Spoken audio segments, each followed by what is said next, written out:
gendong, anaknya tidak siap, kita masukin makanan dan nanti masuk ke jalan nafas. Kayak gitu. Nah, terus bagaimana kalau misalnya anak yang nggak mau duduk, kita nggak semerta-merta ngedudukin dia di high chair kalau misalnya memang anaknya cukup aktif.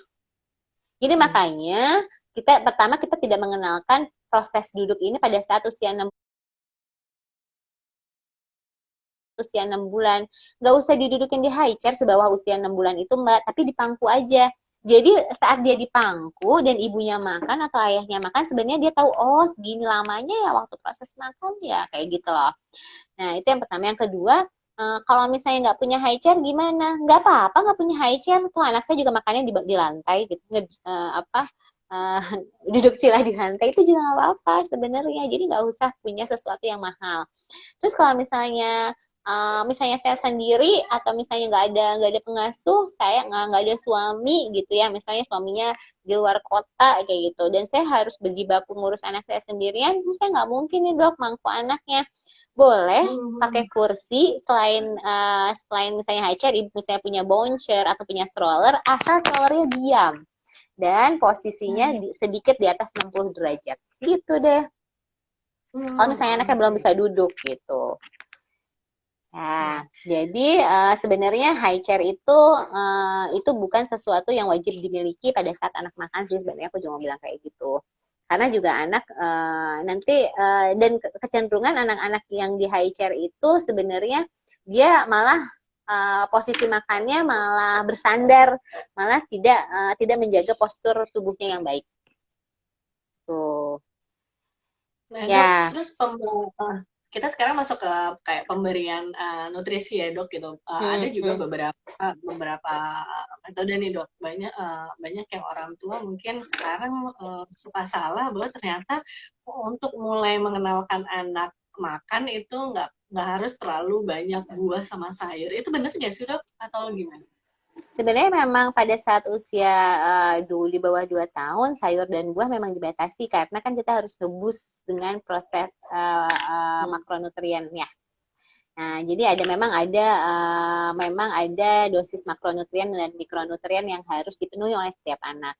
Nah, memang sayuran dan buah memang dibatasi gitu. Lebih dibanyakin prona, prohe dan lemak gitu. Nah, dan masalahnya adalah protein dan lemak itu sesuatu yang sangat berat dan sensasinya itu bertahan lama di mulut, makanya proses makannya itu harus menyenangkan. Kalau misalnya tidak, anaknya jadi cepat enek dan cepat lelah pada saat makan. Gitu, Mbak. Itu ngaruh Nah, ke kalau anak ngemut gitu nggak sih, Dok? Nah, anak kemud itu jadi ada namanya endurance ya, Mbak ya. Jadi sebenarnya di tubuh kita itu ada dua tipe serat otot. Nah, dua tipe serat otot itu ada tipe 1 dan tipe 2. Kalau yang tipe 1 itu otot-otot besar seperti otot paha ya.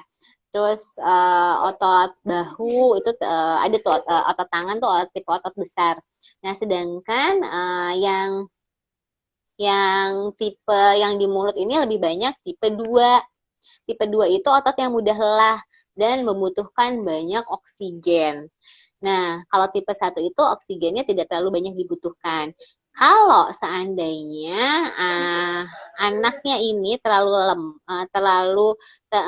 makin lama dia menyimpan makanan, uh, ototnya ini akan semakin lelah. Apalagi kan otot kecil ya, dia akan semakin banyak mengeluarkan oksigen, dan oksigen itu diproduksi dari proses metabolisme makanan tadi. Jadi semakin lama dia ngemut, sebenarnya akan semakin banyak dikeluarkan oksigen, jadi makin banyak energi sia-sia yang dikeluarkan oleh tubuh, gitu loh Mbak. Soalnya Gitu. makanya banyak orang tuh yang aduh udah pusing nih karena anaknya ngemut segala macam karena mungkin juga nggak tahu alasan dibalik itu ya, Dok. Gitu. Nah, Jadi terus nah makanya Heeh. Ada kalau saya memberikan kayak misalnya, oh anaknya belum bisa makan, maaf ini jatuh-jatuh terus, anaknya Kalau belum bisa makan yang belum bisa mengunyah dengan baik, misalnya contohnya kayak gitu ya. nah, Jadi sebenarnya ada dua cara, satu untuk nutrisi dan satu untuk stimulasi. Setiap makan kita memberikan satu makanan untuk stimulasi, satu makanan untuk nutrisi. Atau setidaknya nggak setiap makan, satu kali sehari aja kita memberikan satu makan stimulasi sama satu makan nutrisi. Contohnya adalah anaknya baru bisa makan yang teksturnya adalah bubur. Oke, tapi dia usianya 8 bulan nih, seharusnya dia udah bisa naik teksturnya ke arah yang lebih chewy contohnya. Berarti akan saya tambah bubur, tapi saya akan selipkan satu makanan stimulasi, contohnya sendoknya dia. Jadi makanan stimulasi itu bukan sesuatu yang harus ditelan sih, Mbak, tetapi untuk menggerakkan lidah. Oke. Jadi Jadi buat digigit-gigit, buat digigit-gigit. Nah, Nah, itu juga sebenarnya nggak apa-apa. nggak apa-apa. Gitu. Jadi dia akan belajar proses nutrisi dan stimulasi gitu. Itu setiap makannya. Nah, itu kan proses belajar makannya juga ya dok. Nah, kalau misalnya ternyata anaknya punya gangguan apa dok, tongti itu loh dok ya, Apa? yang Tangkai. apa oh tengkai, oke, yang gangguan si pada lidah gitu ya dok ya, itu berpengaruh besar ya sih dok sama proses makannya itu? Oke, ya tadi yang aku bilang fondasi makan itu fisiologi, itu bukan hanya proses sensori aja, Mbak. Jadi selain proses sensori yang berkaitan dengan fisiologi tadi, bagaimana perasaan nyaman saluran pencernaan. Apakah ada gangguan pernafasan atau enggak? Jadi dia sesak nafas nggak waktu makan, atau gampang capek atau makan, itu juga berkaitan dengan fisiologi dia. Terus sudah kayak gitu, tangkai, liptai, maksudnya tautan, ikatan lidah, ikatan bibir, itu juga berkaitan dengan fisiologinya. Karena jadi nggak semua tangkai atau liptai itu harus dilepas. Ada ya, atau diperbaiki maksudnya, ya digunting. Jadi gitu ya. Itu karena itu ada derajatnya sebenarnya, Mbak. Jadi apakah nanti dia mengganggu proses pergerakan lidah, apakah dia mengganggu proses menelan kayak gitu. Nah, apakah dia nanti mengganggu proses bicara dan proses pernafasan, itu ada derajatnya sebenarnya. Jadi nggak selalu tangkai sama liptai itu berpengaruh. Tapi kalau misalnya itu mempengaruhi proses makan, itu nanti anaknya, kalau misalnya terus-terusan nih dibiarin, yang terjadi adalah kemampuan motorik dia nggak naik. Gitu, kemampuan motorik dia nggak naik. Jadi dia selalu mengasumsikan bahwa makan itu proses yang tidak nyaman di atasnya tadi, perilakunya terhadap makannya tadi, gitu Mbak. Terus ada juga mitos mengenai gangguan bicara nih dok. Katanya nih gitu, kalau misalnya makannya nggak pinter gitu, nanti akan ada masalah sama gangguan bicara. Itu benar nggak sih dok? Ya, jadi kalau makan itu hanya proses gerakan lidah, dan gerakan lidahnya itu nggak sekompleks dengan gerakan bicara. Nah, dan pada saat komunikasi itu lebih kompleks lagi, Mbak. Jadi waktu komunikasi nih, komunikasi itu aku tuh harus mencerna nih pertanyaan Mbak Dinda masuk ke otak aku tuh seperti apa. Terus nanti akan direkam nih, aku punya perencanaan di otak aku mau ngomong apa ya ke Mbak Dinda, polanya seperti apa ya. Terus nanti akan disampaikan ke mulut aku, terus mulutnya itu akan membentuk rangkaian, pertama bukan rangkaian kata per kata, tetapi huruf ke huruf dulu. Nanti bentuknya nih, aku mau ngomong Mbak Dinda aja nih, ngomongnya D, I, N, D, A, itu menghubungkan antara huruf D, I, N, D, A, dan nanti aku akan harus menempatkan huruf lidah aku sesuai dengan huruf D, lidah aku nanti berubah, nanti rahang aku berubah secara huruf I, huruf A itu akan berubah lagi. Makanya itu akan lebih kompleks gerakan mulutnya. Jadi belum tentu anak-anak yang gangguan makan itu berkaitan dengan gangguan bicara, belum tentu. Tapi memang ada anak-anak yang gangguan makan disertai dengan gangguan bicara, ada. Tapi tidak selalu seperti itu. Tapi tidak selalu. Jadi sebenarnya itu mitos ya, Dok? Nggak mitos juga sih, tapi ada. Jadi kita nggak bisa selalu menyamaratakan pasti anaknya gangguan makan, gangguan bicara gitu. Oke. Nah, saya boleh sedikit masuk ke pertanyaan ya, Dok, gitu.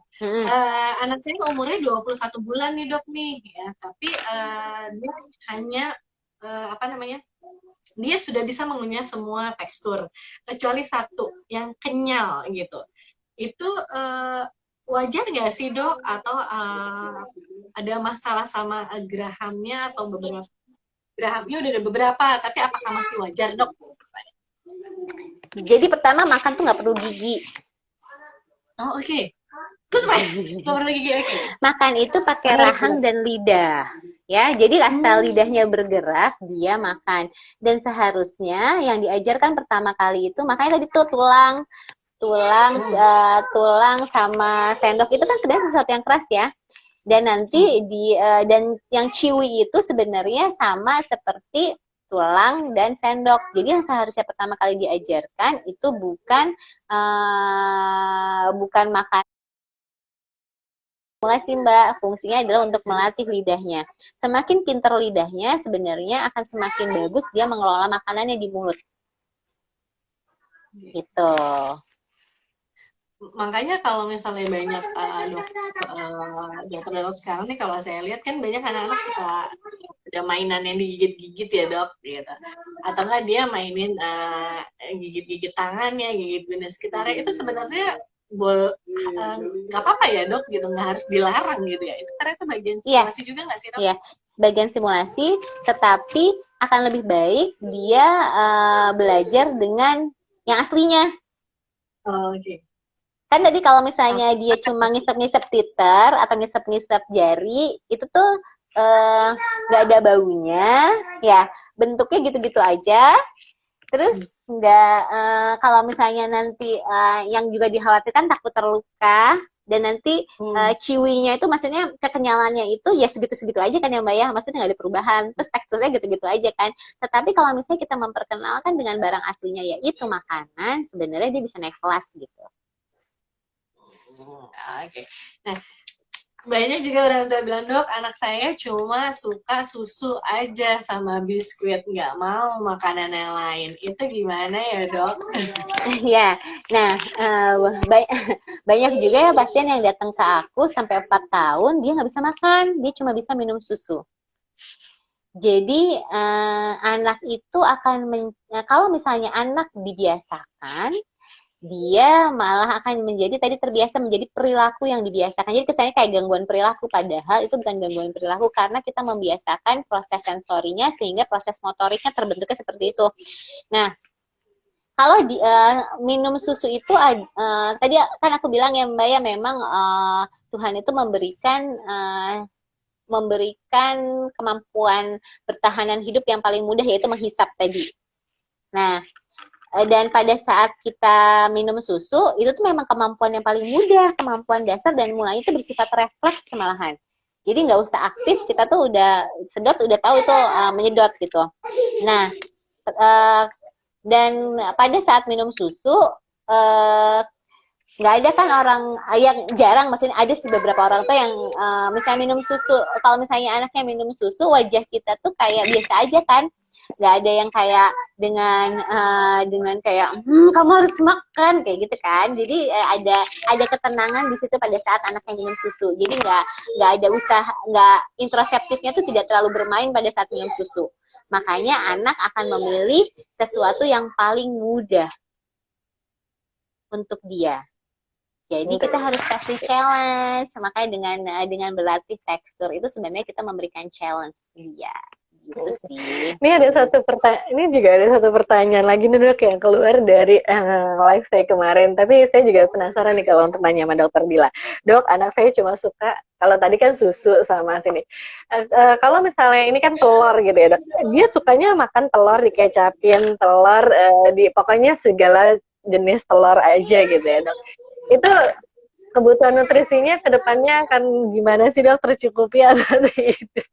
Nah, sebenarnya ibunya itu bisa nih kalau misalnya anaknya pilihannya cuma telur aja, Telur. ya. Atau misalnya ada juga yang pilihannya kerupuk aja. Contohnya seperti itu. Nah, kalau telur aja, pertama adalah ibu harus mecah-mecah menunya dengan menu telur. Nah, pertanyaannya adalah apakah anak ini hanya mau satu tekstur telur, Mbak? Jadi misalnya telurnya hanya mau telur diceplok aja. Kalau misalnya mau telur diceplok aja itu akan lebih kompleks sebenarnya. Nah, tapi kalau misalnya asal telur dia mau, oke, itu akan lebih mudah. Jadi pertama telur itu macam-macam. Ada telur puyuh, ada telur bebek, ada telur ayam. Secara ukuran sudah berbeda. Yang pertama, yang kedua bisa dimasak macam-macam. Telur rebus, ya, telur rebus yang berbentuk bulatan atau telur rebus yang kita pecah direbus. Jadi kita masaknya dipecah dulu, tapi direbus bukan digoreng. Terus udah gitu telur rebus yang dipotong-potong, telur rebus yang dihancurkan. Nah, kemudian kita bisa ceplok, kita bisa dadar, dan ceploknya bisa pakai kecap, atau misalnya ceploknya bisa pakai saus tomat, atau ceploknya kita bisa pakai mayones. Itu sebenarnya sudah beda secara tekstur. Nah, secara penerimaan sensorinya dia sudah beda. Nah, setelah itu nanti kita cari makanan yang bisa mendampingi itu dengan tekstur tadi. Misalnya, kalau dia mau ngajarin makanan yang lebih yang teksturnya sama seperti telur rebus, tapi di slice nih. Oke, ada putih, ada kuning. Oke, bagaimana kalau kita bikin wortel, tetapi pinggirnya lobak? Contoh aja sih, Mbak. Secara penerimaan sensori anak sama. Jadi nggak usah yang si wortel sama lobaknya itu dimakan, enggak. Tetapi mulainya menjadi hiasan dulu. Terus lama-lama nanti kita benar-benar menjadi bahan tambahan dari si telurnya itu. Gitu sih.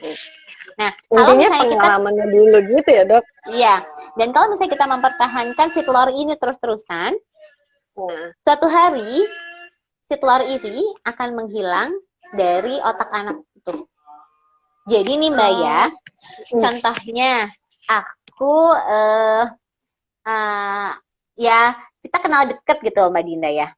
Tapi Mbak Dinda ini datang ke rumah aku tuh tiap hari, bahkan tiap jam.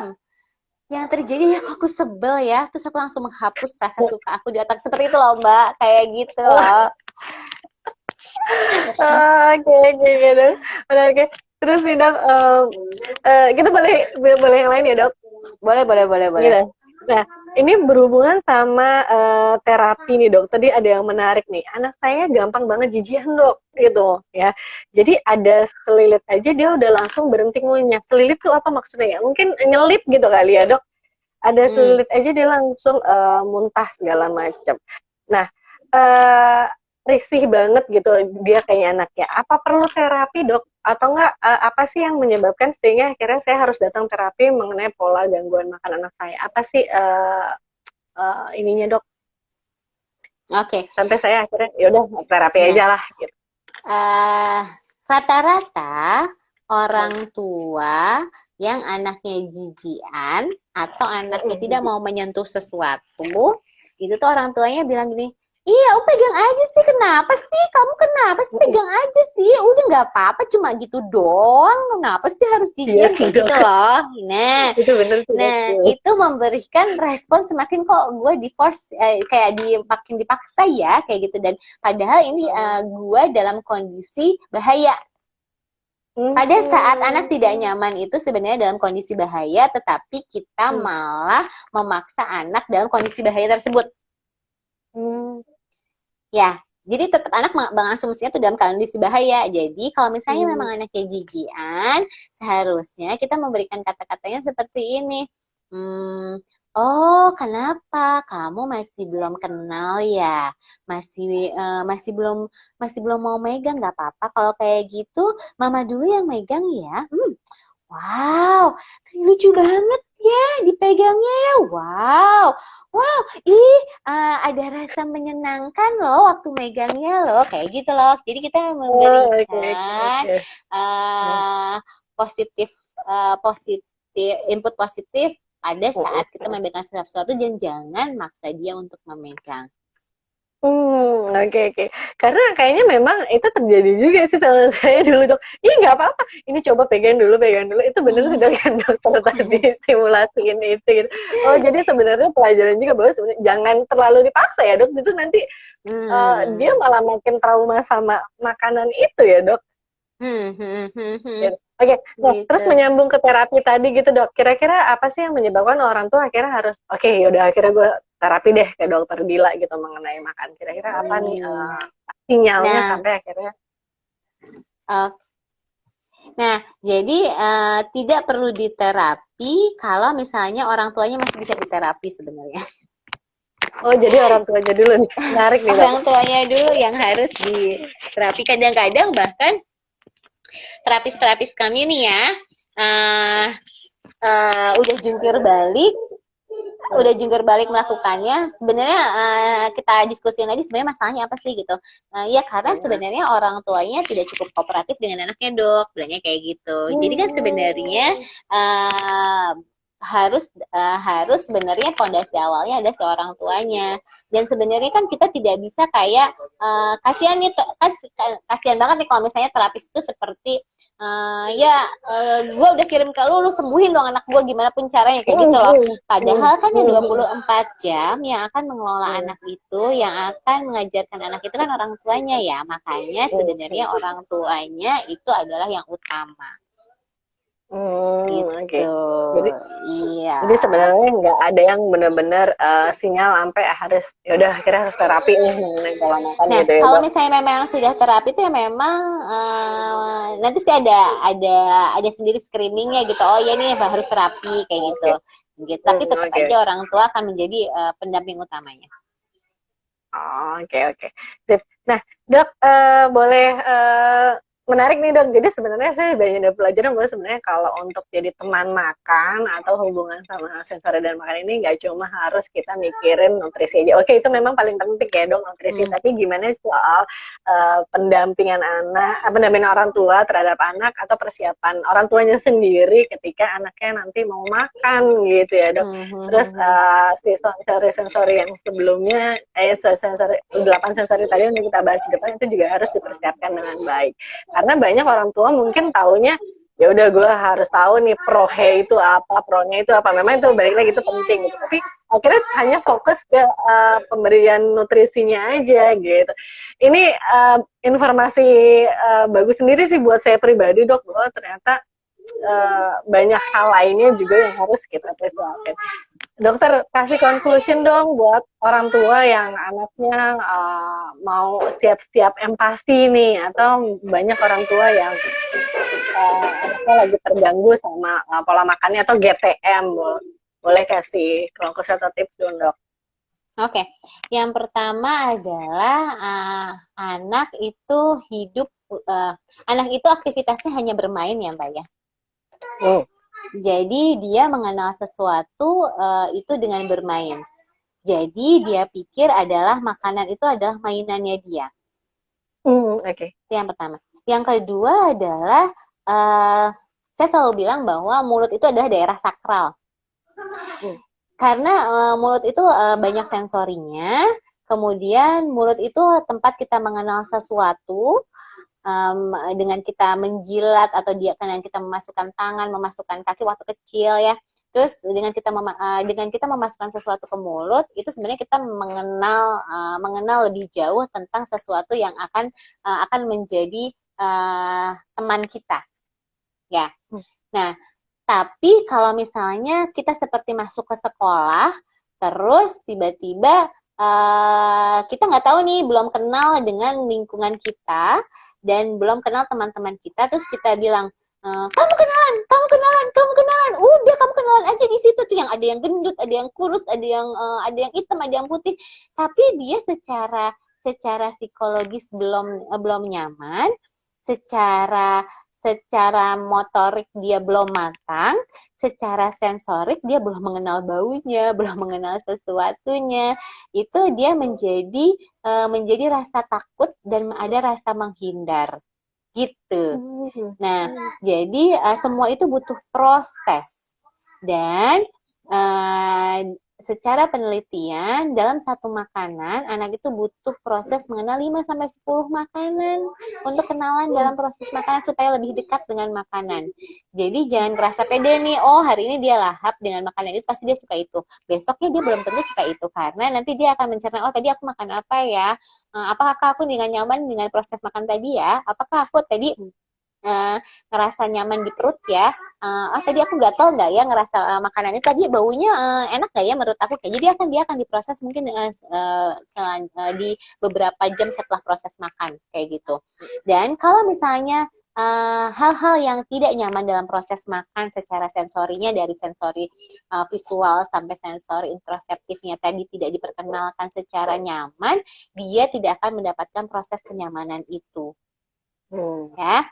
Dan kalau misalnya memang anaknya kok anaknya tuh suka tiba-tiba menapis sini, menapis sana, menapis sini, menapis sana gitu, menapis sendok kayak gitu ya. Iya, menapis sendok. Waktu sebenarnya waktu kita menyusui ya, waktu kita ngasih dot, anak tuh sebenarnya juga napis-napis. Tapi kan karena si botol itu besar, atau misalnya payudaranya ibu tuh ya suka dipukul-pukul atau digerau-gerau gitu, dia cuma cara mengenal. Nah, kalau misalnya dia napis itu bukan maksudnya dia untuk menghilangkan proses, bukannya dia nggak mau, tetapi memang itu cara berkenalannya dia. Mungkin dia harus mungkin dia tidak mungkin dia aku masih belum kenal nih sama si sendoknya, boleh nggak dengan cara lain, misalnya kita pakai jari kita, pakai tangan kita, it's okay sebenarnya. Jadi sebenarnya tergantung bagaimana cara kita mengenalkan makanan ini dengan sangat nyaman dan sangat ramah gitu. Nah, kalau misalnya anaknya GTM, bagaimana supaya dia nggak GTM? Ya udah, kalau misalnya dia GTM sama sekali nggak mau makan, sebenarnya dengan makanan ada dalam satu ruangan yang sama dengan anak, dia itu sudah masuk proses makan, Mbak. Jadi bukan makanan masuk ke mulut, bukan proses itu udah masuk proses makan, tapi makanan ada dalam satu ruangan sama dia, itu sudah proses makan. Oke. Gitu. Jadi kalau misalnya dia masih nggak muntah waktu makanannya ada di depannya dia, ya udah kita makan aja, makan, dan kita iming-imingin ya. Kita bikin ngiler dia supaya dia ngerasa, oh ternyata mama makannya nyaman juga ya, papa makannya enak banget ya, kayak gitu. Makanya yang harus dilatih pertama kali bukan anaknya, tetapi orang tuanya gitu, Mbak. Oke, menarik nih Dokter Adila, tapi aduh kayaknya 1 jam tuh emang bener-bener nggak cukup ya gitu. Tapi sebenarnya saya ngambil intinya aja bahwa dari 8 jam mungkin biasanya Dokter Adila bawa benar gitu ya, itu kayaknya rame banget tuh lagi happy.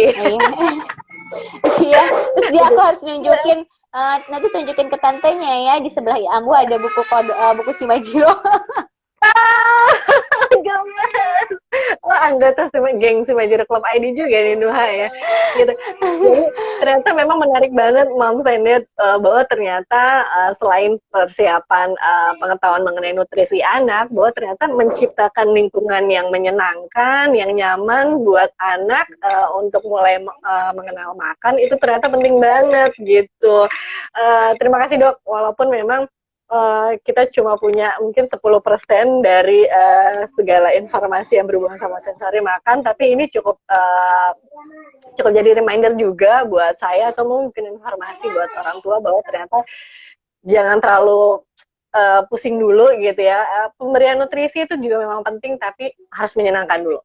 ya. Harus menyenangkan, harus buat kondisi nyaman buat anak-anak sehingga anak-anak punya pengalaman yang menyenangkan di proses belajar makannya. Bener gak, Dok? Iya, jadi Bener ya, sebenarnya Dok? kalau misalnya dia proses menyenangkan, nanti dia akan ngebus nutrisinya. Gitu. Secara otomatis seperti itu. Dan tadi Dok, yang pertama Dok, mengenai media sosial, boleh dikasih ini dong Dok, buat orang tua yang mungkin akhirnya jadi ini sendiri, oh kok anak itu makannya banyak banget gitu ya, anak kayak saya kok makannya dikit banget sih. Iya, pokoknya ya Bu ya, saya selalu ngingetin nih sama orang-orang yang datang ke kelas saya, ibu-ibu yang datang ke kelas saya, atau misalnya sama orang-orang yang konsultasi ke saya. Jangan pernah bilang anaknya susah makan. Bilangnya anaknya lagi belajar makan loh, anak aku lagi belajar makan. Dan tahu nggak Bu, semakin dia effort untuk belajar makan, berarti akan dia semakin lebih pintar makannya gitu loh. Dan kalau misalnya kok ibu nggak berharap kan anak ibu tuh bisa menjadi all you can, maksudnya masuk ke tempat makan all you can itu terus dia makan semua di restoran itu, jadi dia tuh kayak nggak tahu kenyang gitu, nggak akan berharap seperti itu juga kan, tapi dia tahu rasa lapar dan tahu rasa kenyang dan dia tahu kebutuhannya dia sebenarnya seperti itu. Oke, ya ampun menarik banget. Dokter Adila, terima kasih banyak. Mungkin memang waktu kita nggak cukup gitu ya. Mungkin waktu kita nggak cukup gitu, mungkin Q&A juga tadi akhirnya udah kejawab semua sih menurut saya sama Dokter Adila. Jadi Q&A yang berhubungan sama pertanyaan tuh udah kejawab semua sama Dokter Adila. Dokter Adila, terima kasih banyak. Mudah-mudahan nanti kita bisa ketemu di seminar-seminar berikutnya ya. Ya. Terima kasih juga buat Rainbow Castle gitu. Selamat siang Dok. Selamat Assalamualaikum warahmatullahi wabarakatuh.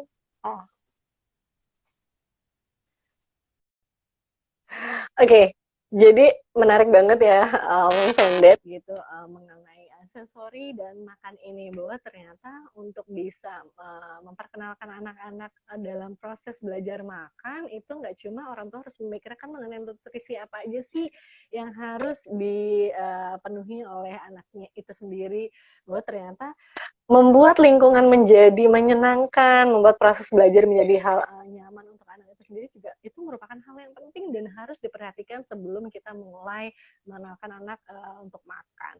Dan yang paling penting tadi menurut Dokter Dila gitu, jangan terlalu pusing sama media sosial. Jadi jangan bilang anak kita susah makan. Jadi bilang anak kita lagi belajar makan gitu. Nah, terima kasih banyak Mom Sendet yang udah ikut seminar live Instagram kita di 1 jam ini. Mungkin nanti ke depannya kita akan undang Dokter Dila lagi karena ternyata beliau bilang tadi biasanya dia 8 jam gitu ya, ini dikompres menjadi hanya 1 jam. Tapi mudah-mudahan nanti kita bisa berjumpa lagi dengan Dokter Dila. Dan terima kasih juga itu tadi yang udah saya sampaikan buat Mom Sendet yang ada yang udah nge-view ya live Instagram kita ini. Mudah-mudahan informasi ini berguna ya dan bisa diterapin untuk orang tua sendiri sebelum memperkenalkan anaknya makan. Oke. Saya Dinda, undur diri.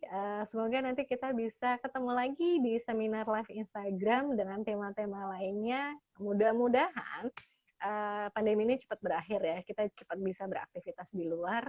Dan jangan lupa untuk terus membersamai anak-anak kita di rumah ya. Dan jangan lupa untuk terus bermain bersama Kodomo Challenge, si Majiro. Oh iya, jangan lupa di kolom komentar kita itu suka ada yang komen-komen itu ya dengan akun _Simajiro ataupun Maya_Simajiro, itu merupakan staf edukasi kami. Jadi kalau ada pertanyaan lebih lanjut yang mau ditanyain, silahkan ditanyain ya Moms. Oke. Untuk itu saya Dinda, undur diri.